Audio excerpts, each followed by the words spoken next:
ಮಾನ್ಯ ಸತೀಶಣ್ಣ ಜಾರಕಿಹೊಳಿ ಅವರಿಗೆ, ಮಾನ್ಯ ಸತೀಶಣ್ಣ ಜಾರಕಿಹೊಳಿ ಅವರಿಗೆ, ನಿಲಾಕ್ ಅವರಿಗೆ, ನಿಲಾಕ್ ಅವರಿಗೆ.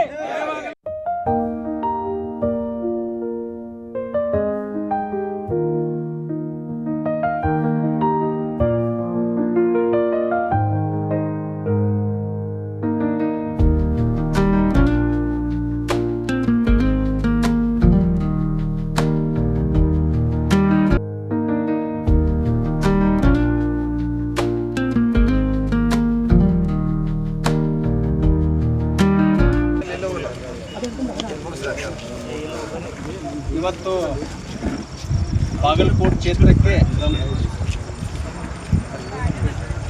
ಬುದ್ಧ ಬಸವ ಅಂಬೇಡ್ಕರ್ ಅನ್ವಯ ಆದಂಥ ಸತೀಶಣ್ಣ ಜಾರಕಿಹೊಳಿ ಅವರು ನಮ್ಮ ಈ ಬುದ್ಧ ಭೂಮಿಗೆ ಬಂದಾರ. ಅದ್ರ ಜೊತೆ ರಾಜು ಅರ್ಗೂರನವ್ರು ಬಂದಾರ, ದಯಾನಂದ ಪಾಟೀಲ್ರು ಬಂದಾರ. ಇವತ್ತು ಯಾಕಪ್ಪ ಅಂದರೆ ಇಲ್ಲಿ ಬಹುಶಃ 2 ಸಲ ಹುಲ್ಲಪ್ಪ ಮೇಟಿ ಅವ್ರು ಇಲ್ಲಿ ಬಂದು ಪೀಠ ಸುತ್ಕೊಂಡು ಬುದ್ಧನ ಆಶೀರ್ವಾದ ತಗೋದು MLA ಆದರು. BJP ಇದು ಇಲ್ಲ MLA ಆದರು. ಅದಕ್ಕೆ ಬಹುಶಃ ಇವತ್ತೇನಪ್ಪ ಅಂದ್ರೆ ರಾಜು ಅಳ್ಗೂರ್ ಅವ್ರು ಬಂದಾರ, ಅವರು ಬಹುಶಃ ಮುಂದೆ MLA ಹಾಕೋದು ಸಾಕತ್ತೆ. ನನಗೆ ನಮ್ಮ ಸತೀಶಣ್ಣ ಜಾರಕಿಹೊಳಿ ಅವ್ರು CM ಮಾಡಕತ್ತೆ ನಾವು. ಅದಕ್ಕೆ ಇವತ್ತೇನಪ್ಪ ಅಂದ್ರೆ ನಾವು ಅವರ ವಿಚಾರಗಳನ್ನು ಹಂಚ್ಕೊಂಡು ಈಗ ನಮ್ಮ ಉದ್ದೇಶಿಸಿ ಅವ್ರು 2 ಮಾತಾಡ್ತಾರೆ. ಅದಕ್ಕೆ ತಾವೆಲ್ಲ ಕೇಳ್ಬೇಕಂತ ತಮ್ಮಲ್ಲಿ ಮನವಿ ಮಾಡಿ. ಎಲ್ಲರಿಗೂ ನಮಸ್ಕಾರ. ನಿಮಗೆಲ್ಲ ಗೊತ್ತಿರುವಂತೆ ಈಗ ಬರುವಂಥ 9ಕ್ಕೆ ಬಾಗಲಕೋಟೆ ಉಪಚುನಾವಣೆ ನಿಮಿತ್ತ ನಾವೆಲ್ಲ ಫಲಿತಾಂಶವನ್ನು ಎದುರು ನೋಡ್ತಾ ಇದ್ದೀವಿ. ಯಾಕೆಂದರೆ ಇದು ಹೋರಾಟ BJP ಕಾಂಗ್ರೆಸ್ ಅಲ್ಲ, ಸಮಾನತೆ ನಮ್ಮ ಹಕ್ಕಿನ ಹೋರಾಟ, ಸಂವಿಧಾನದ ಉಳಿವಿಗಾಗಿ ಹೋರಾಟ ಮಾಡ್ತೀವಿ. ಅದರ ಅಂಗವಾಗಿ ಚುನಾವಣೆ ಅಂತ ನಾವು ಭಾವಿಸಿದ್ದೀವಿ. ಹೀಗಾಗಿ ಇದನ್ನು ಯಾರು ಕೂಡ ಚುನಾವಣೆ ಅನ್ನೋಕ್ಕಿಂತಲೂ ನಮ್ಮ ಹಕ್ಕು, ನಮ್ಗೆ ಸಿಗಬೇಕಾದ ಸವಲತ್ತುಗಳು, ಸ್ವತಂತ್ರ ಈ ಚುನಾವಣೆಯಲ್ಲಿ ಅಡಗಿದೆ ಅಂತ ನಾವು ಚುನಾವಣೆ ಮಾಡ್ತಾ ಇದ್ದೀವಿ. ಕಾಂಗ್ರೆಸ್ ಪಕ್ಷ ಇರ್ಬೋದು ಒಂದು ಕಡೆ, ಅದನ್ನು ಪಾರ್ಟಿ ಇದ್ದೇ ಇದೆ. ಬದುಕಬೇಕಾಗಿದೆ. ಯಾಕಂದರೆ ಸಮಾನತೆ ಪರವಾಗಿ ಯಾವಾಗಲೂ ಕಾಂಗ್ರೆಸ್ ಪಕ್ಷ ಧ್ವನಿಯನ್ನು ಎತ್ತಿದೆ.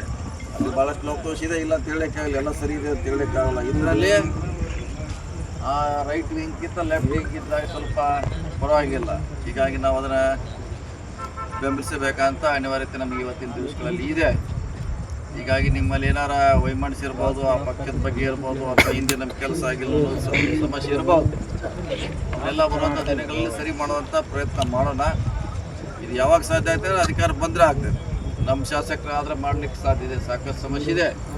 ಈಗಾಗಲೇ ನಾವು ಬಾಗಲಕೋಟೆ ಬಂದ ಮೇಲೆ ಆಯಾ ಸಮುದಾಯದ ಸಮಸ್ಯೆಗಳನ್ನು, ವಿಶೇಷವಾಗಿ ಅಲ್ಪಸಂಖ್ಯಾತರು ಕೂಡ ನಮ್ಮ ಭಾಳ ಸಮಸ್ಯೆ ಇದೆ ಅಂತ ಅವರು ಕೂಡ ಹೇಳ್ತಿದ್ದಾರೆ, ದಲಿತರು ಹೇಳ್ತಿದ್ದಾರೆ, ಬೇರೆ ಬೇರೆ ಸಮುದಾಯದವರು ಕೂಡ ಹೇಳ್ತಿದ್ದಾರೆ. ಎಲ್ಲ ಮಾಡುವಂಥ ಶಕ್ತಿ ಉಮೇಶ್ ಅವ್ರು ಗೆದ್ದರೆ ಮಾತ್ರ ಅದು ಸಾಧ್ಯ ಆಗ್ತದೆ.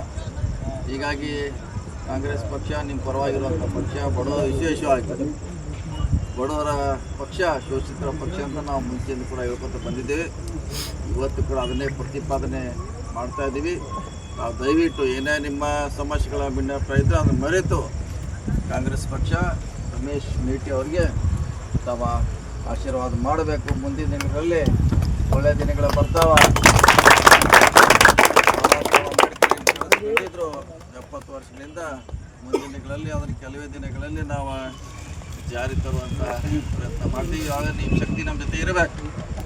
ನೀವು ನಮ್ಮ ಜೊತೆ ಇದ್ದರೆ ಅಂಬೇಡ್ಕರ್ ಕನಸು ಮಾಡಲಿಕ್ಕೆ ಸಾಧ್ಯ ಆಗ್ತೈತೆ.